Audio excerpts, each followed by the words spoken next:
I started doing photography back when I was in college, and I had this kind of crappy rangefinder camera that didn't focus too well. And so I was kind of less than pleased with the results of what I was doing. But then I discovered these amazing evocative black and white images that Ansel Adams had made with this old box camera that he would take up to the Sierra Nevada and shoot these incredible scenes, with this beautiful light and shadow. And then there was this other guy who was actually a little bit earlier than Ansel Adams, an Italian mountaineer named Vittorio Sella. And this guy used to carry this big bellows camera on wooden tripod and shoot with 30 by 40 centimeter glass negative plates, which is about almost 12 by 16 inches. He'd carry this stuff up into the Himalaya, and make the most amazing images that you've ever seen. And seeing that stuff just really inspired me. And I mean, these guys were clearly very tough, people that could do this, but they were also masters of patience, where they could sit for hours and hours and, in changing light and freezing cold and wait for that one moment when they would press that shutter release and capture that instant that they were looking for. They had sort of a sense of, that's it, And when I started getting into advertising and doing that kind of work, I heard about this story that just blew my mind.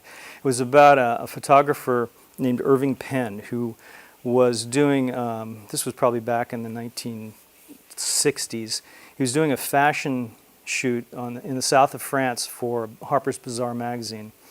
And so he arrives in Cannes, and at the airport he finds that all of his gear is missing, and he's got to go out and shoot this haute couture fashion spread. So he borrows a Polaroid camera that has a package of 8 black and white sheets in it. And he goes in, he shoots the entire event with 8 shots. And then that is what's published in the magazine. And it was actually kind of a breakthrough in the use of Polaroid film. And so I was thinking about this and thinking, obviously there is years and years of experience and observation behind this moment of spontaneity. However, to me it seemed as if Penn, when he raised that viewfinder, that Polaroid viewfinder to his eye and knew that he couldn't waste one single shot, he experienced probably something akin to what a Zen practitioner would experience of Kensho, that seeing what is actually there, seeing what's really there, and seeing kind of the underlying reality. And that really got me thinking about, the actual practice of photography and what it really meant. And I think, personally, for me it meant the ability to capture the ephemeral or impermanence itself, So I began to become really serious about taking pictures when I started traveling and seeing things that I had only seen in books before or National Geographic magazine. I fell in love with the sensual shape and color and reflectivity of the earth. I fell in love with those moments when the sun began to come up at dawn and when it set at dusk. In those days I shot Kodachrome and Fujifilm with Nikon and Canon cameras set on manual. I had to adjust the lens aperture and film speed for each frame. And I always use filters, either a UV or a polarizer, sometimes a warming filter or a neutral density filter. So I'd be changing them all the time, as well as the lens. I'd carry usually a 28 to 80 millimeter or 100 to 400 millimeter telephoto. I'd carry a motor drive and a tripod, and it was sometimes a real workout, especially trekking at 18,000 feet in the Himalaya or riding a camel in the Sahara.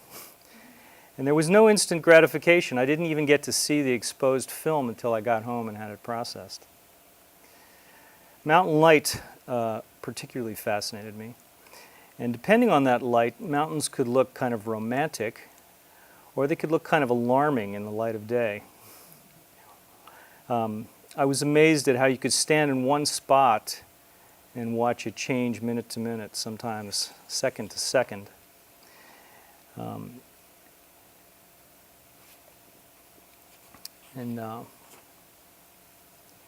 if you got distracted by things, like I sometimes do, you could miss some magical moment that happened. The more time you spend looking at the world from different angles and watching the light change and the color and density and perspective of objects in your frame change, the more you begin to understand that you're engaged in a kind of meditation practice, which is the practice of watching the impermanence of life unfold right before your eyes. Chogyam Trungpa Rinpoche noted that there is such a thing as an unconditional expression that does not come from self or other. It manifests out of nowhere like mushrooms in a meadow, like hailstones, like thunder showers. Trungpa used the Tibetan word miksang, meaning good eye, to describe a practice of photography in which the eye is synchronized with the contemplative mind. So theoretically, an image captured in this way would not only communicate the photographer's contemplative perception of reality, but also share his emotional impact with the viewer. So therefore, miksang is a direct experience of impermanence, a practice of capturing the ephemeral quality of joy, or sorrow, or astonishment. Sometimes it's a matter of standing back to gain perspective, or looking very closely at something. Sometimes it's a matter of noticing contrasts, or just turning around and looking in the opposite direction. Sometimes it's a matter of looking down or looking up. And sometimes it's just a matter of quietly observing the faces and body language of other people, looking at whatever it is they're looking at, or experiencing the discomfort of watching you, watching them. Attempting to capture something of this direct perception actually became the focus of a number of pilgrimages that I made over a decade to places around the world that are considered sacred by different and sometimes multiple spiritual traditions. Observing both the differences in the similarity in art, architecture, symbols, and rituals with which human beings express their connection to the great mystery by whatever name you give it. I found myself kind of melting into the experience and being transformed from an observer into a participant. For a brief time, I had to surrender ego and become just another pilgrim, to connect viscerally to the fear and the wonder and the awe of what was right in front of my eyes. When I returned from the Hajj in 2001, I discovered the work of a 10th century Sufi teacher named Al-Hallaj, who told his students they don't need to make pilgrimage to Mecca in order to be close to God, because Allah, the One, dwells in the heart. And then he told them that something that may be the most infamous teaching in all of Sufi literature. In Arabic, it's Ana al-Haq, and it means, I am the truth. And then, as if to demonstrate the veracity of this outrageous statement to his students, Al-Hallaj was arrested in Baghdad, nailed to a cross, dismembered and burned for daring to say such a thing.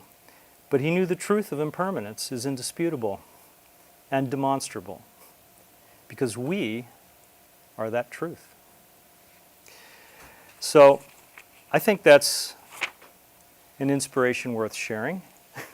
And I'm happy to take your questions if you have any, or comments.